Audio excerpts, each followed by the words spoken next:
What does Jesus say? Jesus says that Satan comes but to kill, steal, and destroy. So whatever he brings is a lie and is intended to wipe you out, because that's his goal. But Jesus says, I have come that ye may have life, and that you may have life more abundantly. So, based on that, we know that this Halloween, which I'm going to walk you through practice, started over 2,000 to 3,000 years ago. We know that the area of the country, because people get confused. You had Rome, and as the Roman Empire began to fall, you had people who were considered barbaric in areas that are now known as France and England, and those people were called Celtics. The Celtics, okay? And the Celtics had priests that were called Druids, and the Druids were chief priests of Satan. They were the head of the whole satanic movement, okay? So when you see stories that make references to witches and warlocks, the witch is the female, the warlock is the male witch, okay? And they draw power from Satan and from the practices that he has, from what we refer to now as black magic, from what we talked about when the old scrolls talk about pharmacia. That was the making of potions. If you go back to King Arthur and Merlin the magician, Merlin was a famous character in King Arthur's court because of the magic that he used, okay? And because his sister, King Arthur's sister, used the witchcraft against King Arthur to get pregnant by King Arthur so that she could have a son that would later fight King Arthur for his empire. So you had all of this stuff going on, but behind it all there is Satan. Because Ephesians 6:12, for we wrestle not against flesh and blood, against principalities. These were the principalities that are at work behind the things that are going on. Satan is manipulating people and things. So the Druids were considered, they were pagan priests. They were history's king of the occult. The occult has to do with anything that's satanic and dark. We have today Wicca, we have witches, we have people into Wicca practice. We even have the military, a couple of years ago, trying to decide that a Wicca practitioner could have equal status with a chaplain in the military, and that a chaplain could no longer mention Jesus Christ. Now, is anything more twisted than that? Okay? And all of this is going on right under our nose, and we are just kind of oblivious to what's happening. But this enemy is seeking to gain ground. He's seeking ground in every way that he can, okay?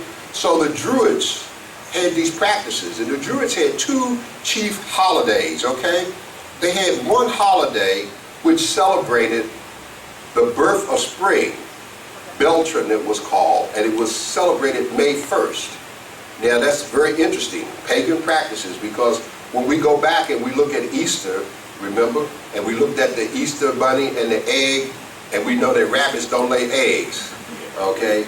So we running around with these little chocolate bunnies and baskets of eggs, and where did the eggs come from? There was no hen in the basket. Last I looked, it was only chickens that were laying eggs, or birds, chickens, and fowl, but not rabbits dropping eggs. And so when we look closely, we find out that the egg, the bunny, is a symbol of fertility because it reproduces so fast. And the egg is a symbol of life because it's the element of reproduction. Women have eggs, and so all of this fertilization of eggs is a part of the symbolic that takes place. And so we have Easter now. So what happened is, when we started celebrating as believers the resurrection of Christ in terms of life, Satan comes along and says, oh, but this is a good time. Can't stop this Jesus thing. Can't stop this resurrection. So let me put my spin on it. Okay? So his spin on it gets to be a fertility. It's a time of harvest and planting. Okay? You're celebrating planting. Okay? But what do we celebrate with God? With God we celebrate first fruits, right? And first fruits is when the harvest comes, we give the first of what we have to God. Okay? That was the deal with Cain and Abel. But Satan says, I got to create something that celebrates the starting of this. And the celebrating of the starting of it was created in such a way because within the pagan worship, orgies and wild sex was the foundation. It's what drew people because it appealed to the flesh. It had no restraints. And so what were they doing when Moses came down off the mountain and they had made the golden calf? Everybody was getting all they could because that was that orgy environment that had been created. Even though Aaron knew better because he was a priest and God had put him in his position, but he failed to resist. There again, the whole time they're in the wilderness, Satan knows that they're God's chosen people, but he has not stopped trying to distract and destroy and to get them away from God. Because he knows from what was said back in the Garden of Eden that there's a change coming. And what did God say when he pronounced the curse back there in Genesis on both the serpent and on Eve? He said, your head shall bruise the heel of her seed. And woman doesn't have seed. So the seed that God was referring to was Jesus Christ, because the seed of Jesus went into Mary by the Holy Spirit. It was not by man. All right, because man has seed, woman has the egg, but the Holy Spirit brought the seed, so the seed was hers along with what took place. That's why the prediction of the curse was, you shall bruise his head and he shall bruise the heel of your seed. So Satan knew right then, something's coming. And so that's when he started, I got to kill every male that comes along. He tried it in Egypt. When the people went into captivity, what did he do? He tried to kill every male child that was 2 years old. God got a sense of humor. He takes Moses and raises him right in the house of the man who was trying to kill him. They tried to kill Jesus, killed all those male children, trying to get Jesus. But what happened? Before they could come after him, the angel told Job to take Mary and go down into Egypt. And they had enough gold from the gold, frankincense, and myrrh that the wise men had brought. They had enough wealth to go down in Egypt. See, God is always planning ahead. He gave them in advance the wealth that they needed for what was coming. When the people left Egypt in slavery, and they ended the slavery and came out of Egypt, after the angel of death passed through that night, God had folks in a let's get them out of here mode. Y'all can leave today. Take everything you want. Gold, silver, fine cloth, money, we don't care. Just get out of here. Okay? And they left Egypt with great wealth. And why did God have them leave with wealth? Not to pay them back as restitution for 400 years. That wasn't the plan. God ain't dealing in restitution like we're talking about trying to get today. We can get restitution through God if we just pray. He'll restore. It says, the word says he will restore what the cankerworm has taken. But we won't spend the time with him to get back what we've lost. We'd rather take a chance with the lottery and the people next door and all other kind of foolishness and not deal with what he says. And so what happened? God gave them such wealth to leave because when they got out there in the wilderness, he told Moses, I'm going to require an offering of them. And here I've told you before, the three parts that take place when it comes to giving. You got first fruit, you got tithe, and you got offerings. And so what happened when we look back at the word? We saw that the Egyptians who were killed when the angel of death went through, the word is not by accident that God said that the firstborn of everything in the land would die. The firstborn of everything in Egypt was given as a first fruit sacrifice for God's people who were coming out. And that opened the door for them to be blessed in terms of the multiplication. See, God's got an order to this thing. And when they got into the wilderness, and he told Moses to take up an offering, the offering was so that they would have what they needed to build the tabernacle. Well, if we go over into Luke, what do we find in Luke? We find in Luke 6:38, I believe it is, he says, give and it shall be given unto you. Good measure, pressed down, shaken together, running over shall be given to your bosom. And what have I said? I said that the offering is for exchange. And so they gave the offering in exchange for the tabernacle. And what God gave them was the tabernacle. So God is still following these principles today, but we have been so blinded that we have gotten away from the principles because we are caught in this spiritual warfare where we don't understand that we wrestle not against flesh and blood, but principalities, against the rulers of the darkness of this world, against the spiritual wickedness in high places. We have forgotten that there's a battle going on. We think that we all on our own, and that if we can't see it, it don't matter. we have forgotten that 2 Corinthians 5:7 says, for we walk by faith and not by sight. And devil says, walk by what you see and not by what you believe. Because if I can get you to rely on what you see, you will never develop faith to believe in anything.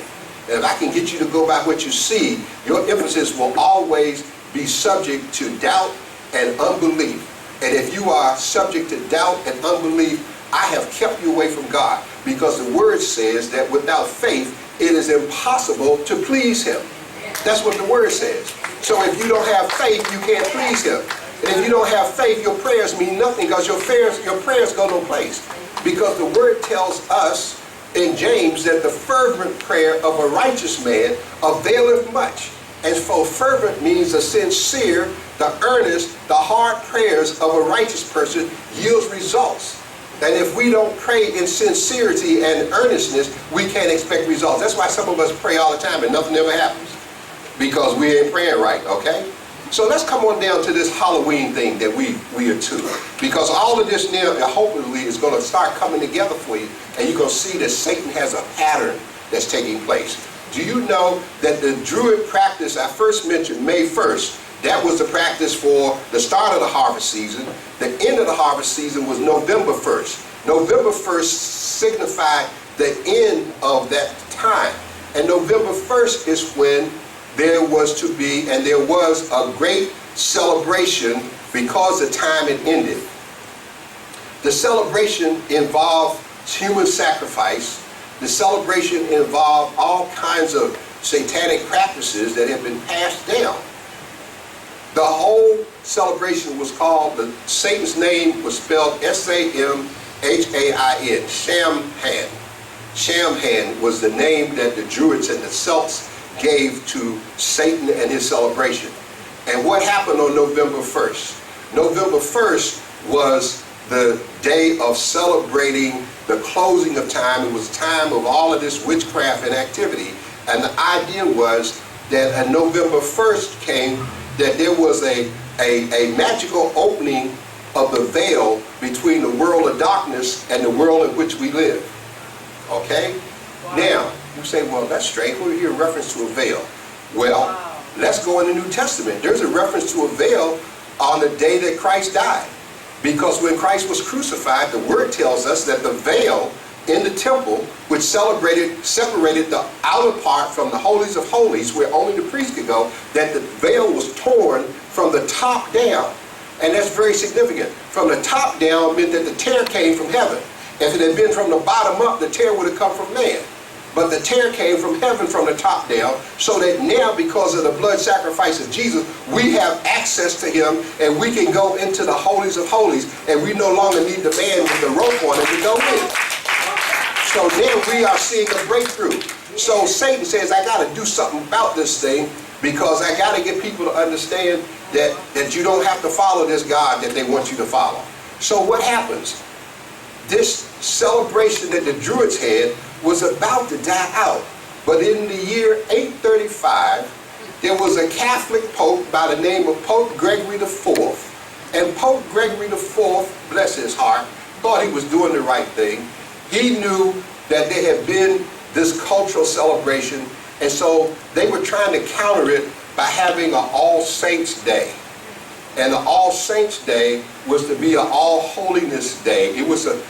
And what Gregory did was he made All Saints Day an obligatory blessed occurrence in the Catholic Church. So that meant that all Catholics had to observe All Saints Day. And All Saints Day was intended to be a time to recognize all the saints who had lived and died, and to pray and to honor them. Now, what do we call the day before Christmas? Christmas Eve. So the day before All Saints Day, October 31st, was called the Eve, All Saints Eve. Now, what do we have? Satan says, got to do something about this. The word hallow, H-A-L-L-O-W. Where did we first encounter it in the Bible? We first encountered it in Matthew 9:6, when Jesus is teaching them what we refer to as the Lord's Prayer. It says, Our Father who art in heaven, hallowed be thy name. holy would be your name. Hallow is the word for holy. And so, the eve before All Saints' Day is called All Holy Eve, or All Hallows Eve. All Hallows Eve. And so, over a period of time, Hallows Eve becomes Hallows Even, Hallows Evening, Halloween, Hallow-E-E-N instead of W-E-V-E-N. Halloween it's become. And so now what happens on Halloween? Halloween is the eve before All Saints' Day. So Satan, as we have seen in the past, he's got to have a counterfeit for everything. So if y'all gonna make tomorrow All Saints' Day, then I'm gonna make this evening All Hell's Night. Okay? So if I make it All Hell's Night, it's gonna weaken you for All Saints' Day. Show you a present day parallel. You have Mardi Gras, right? Mardi Gras is a party of the most pagan magnitude you can think of. What's the day called before Lent starts? Fat Tuesday. Fat Tuesday is the last day of Mardi Gras that everything goes. And by Ash Wednesday, everybody is both ashed out, tired, and need 40 days just to regroup. But Satan got his in before you got to the 40 days, huh? So here we have a counterfeit infringement. You see how this is working? He's got things going. Okay, it's going to get even better, folks. Okay? And so what happens then, the label hallow, meaning holy or sacred, is your name, is now Halloween. So Satan and his druids are taking over. And as they're taking over this, they are setting some things in motions to make it work. They decided that this is a very high holy day, a high holy night, that hell is open during that night. And that when hell is open during that night, because of all the demonic activity in the world as they celebrate, the spirits are able to come in from hell into this world. These are disembodied spirits because these are the demons that were kicked out as a part of the 1/3 that were kicked out of heaven with Lucifer. And when they come into this world, they need to find a body to inhabit. What happened when Jesus met the demoniac? When he drove him out of the man's body, they said, let us go into the pigs. Because the pigs stayed in the country. Remember I told you last week? And the pigs represented a transition body so that when they killed the pigs, they were free to go find somebody else to inhabit. You see how this works? And so now, what happened? What happened is this. The spirits are looking for a body to inhabit. All right? And so the people who don't want to be inhabited by the spirits hit the idea that if we put on a mask that looks like a demon, the demons who are looking for a body to inhabit will bypass us because they will think we're already inhabited. Very interesting, huh? If we put on the mask, they will think we already inhabited. Now, where did the idea come from? It came straight from Satan.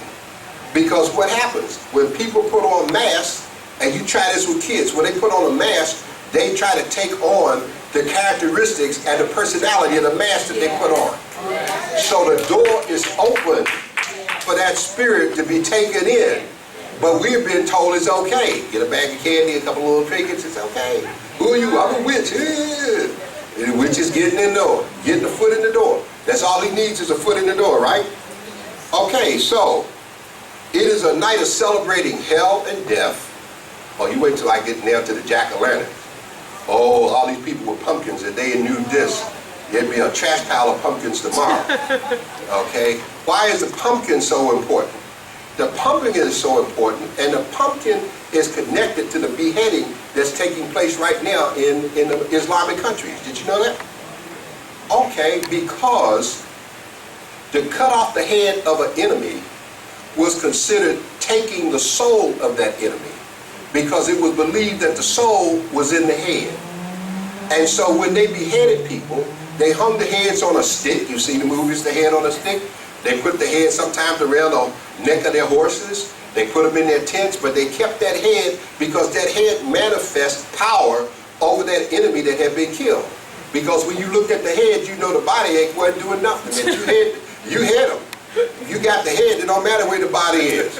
Every time you look at it, you're reminded, this was my victory. You might be looking at it hanging there, but I'm the one that put you there. So hey, I got the power. You know that song? I got the power. There you go. Cut off the head, make the head the symbol. So in the early days, the heads were key in terms of the Celtic priests and the Celtic warriors as they fought.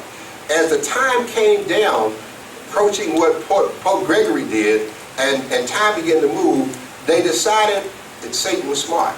People might not necessarily keep grabbing the head and sticking it on a stick on October 31st. So what we're going to do is we're going to take a pumpkin, and we're going to clean the pumpkin out, and we're going to carve a face in the pumpkin, the raggedy teeth, the nose thing, because those features that are carved into the pumpkin today replace the earlier carving into the pumpkin. The earlier were actual faces carved on, and everybody couldn't carve a face. So now they carve these holes like that, and they empty out the pumpkin inside, and then what? They sit the pumpkin in the window, and you put a light in the pumpkin, and the light shows out, and the pumpkin's head is really a symbol of death and defeat, because the skull that you find where there is satanic activity is a symbol of death. And so the pumpkin is a symbol of the head, and the jack-o'-lantern is a present-day satanic symbol of the doors being open and a satanic activity taking place. And we got little kids running around, everybody carving pumpkins, heads and eyes into the pumpkins and the whole bit, and all of that is satanic and it is demonic, okay? And all it has done is that it is a representation of the human sacrifice, and in many places the human sacrifice is still ongoing. In many places. San Diego is one of the witchcraft capitals of the nation. Lots of animal sacrifices take place here, and there probably are some human sacrifices as well. Okay? Now, I already told you what Pope Gregory did in the year 835. He didn't have any idea what he was doing. He made All Saints' Day November 1st, the day before the Halloween. We covered what that is. Then the satanic practices that came along. The satanic practices were intended to be blasphemous, that is, to be against God. And so if God is about life, the night before we're going to celebrate death. We're going to have the witches because they are the queens of Halloween. The jack-o'-lantern is considered the king of Halloween because you don't see Halloween without him. And you say, well, what is all of that? How did we get into all that here in America? Well, some of these practices, before I go to the practice, let me give you trick or treat. Okay, because kids run around hollering trick or treat. Trick or treat. At one point in history, the Catholic Church gave permission, it was called souling, gave permission for beggars to go out and beg people for money. And the money that they begged for was to be given to those people, and they in turn would pray for the folks who gave them the money. If you didn't give them any money, then they had permission to find some way to do some deed against you. And that's where the trick part came in. Okay, trick or treat. You either give me something or I'll find a way to do something to you because you didn't. And so rather than to call it evil, we'll just call it a trick. And we know the other emphasis of the name trick, right? Ain't that what prostitutes call them? Don't they call them tricks? Because, and you think it's an appropriate name because they are being tricked. Suckers, they're being tricked. Without the treats, they're being tricked because they get them. So here we got these terms that we use and we miss where these terms come from, okay? He wants to be like the Most High God. So this is his holy night, All Hallows Night, night before All Saints Day. This is a time for people to praise him and to worship him.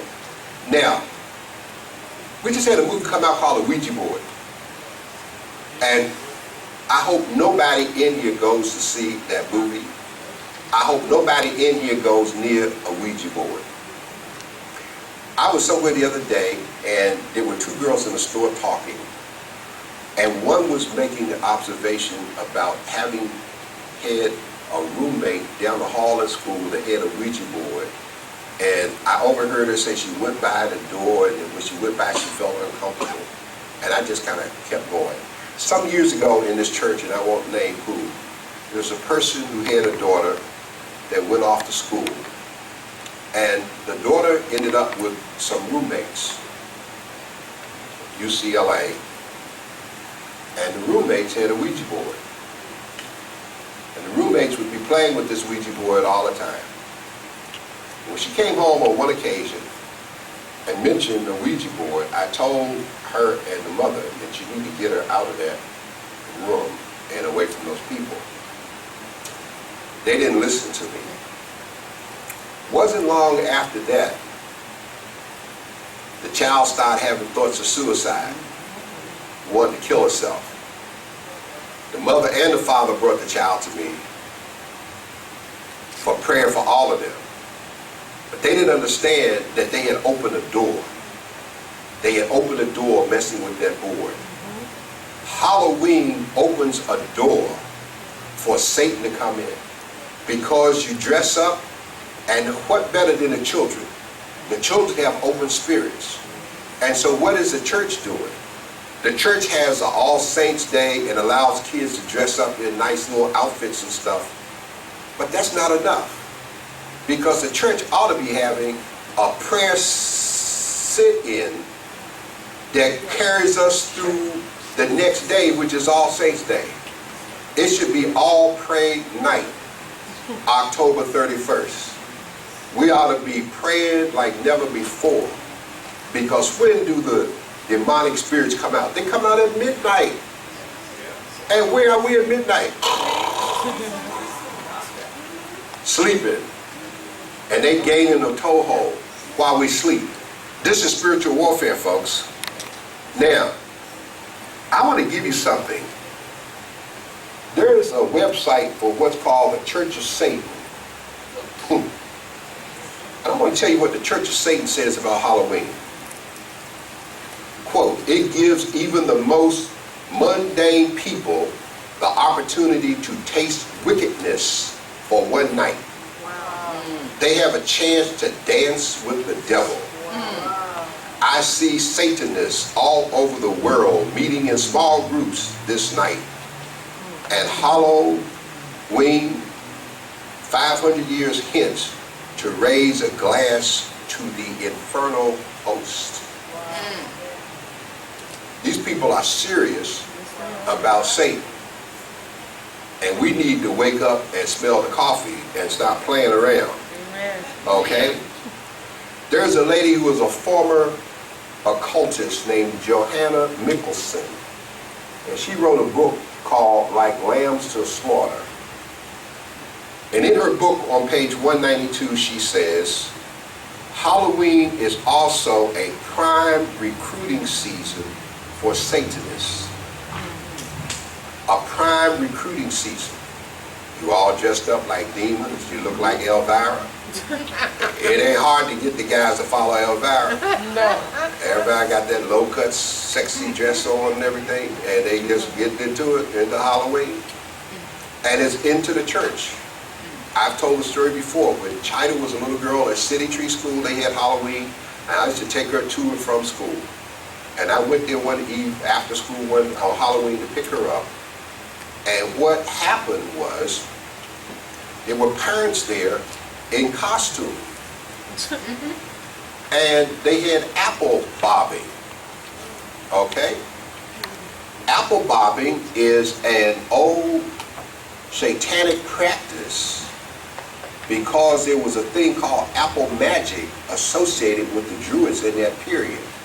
So you got apples in the water and everybody dipping their mouth trying to get an apple, and you just think y'all playing a game for fun.